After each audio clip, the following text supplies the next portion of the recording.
C'est donc un congrès ouvert vers l'avenir, vers le futur.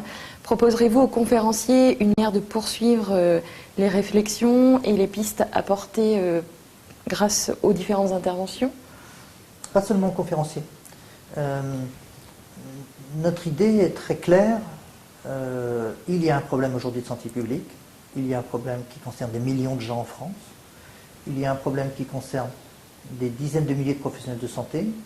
Et aujourd'hui, les réponses apportées ne sont pas satisfaisantes. Sinon, on arriverait à contrôler cette difficulté.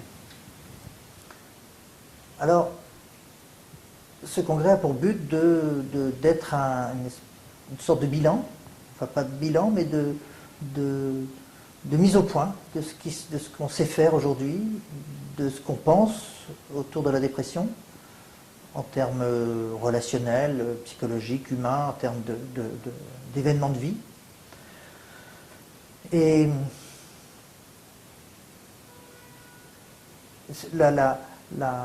l'objectif du congrès, c'est de faire un deuxième pas. Le congrès sera un premier pas pour travailler justement avec tous les professionnels de santé, donc au plus proche du terrain, qui sont concernés.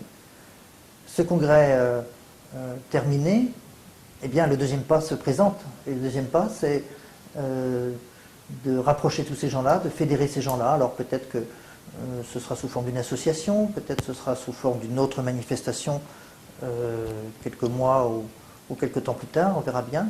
Peut-être aussi sous forme d'une fondation qui permettrait de recueillir des fonds pour...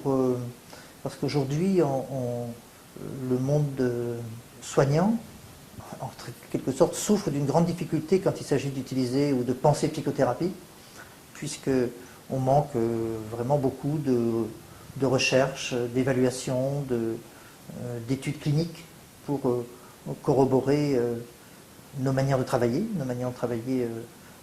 d'abord avec des outils relationnels, des outils qui activent ces ressources dont je parlais tout à l'heure, mais on aura besoin aussi de le prouver. Aujourd'hui, c'est absolument nécessaire. Mais il n'y a pas d'argent. Il n'y a pas d'argent à disposition dans ce secteur-là, hein, contrairement, bien sûr, aux énormes moyens qui sont mis à la disposition des chercheurs à propos des psychotropes.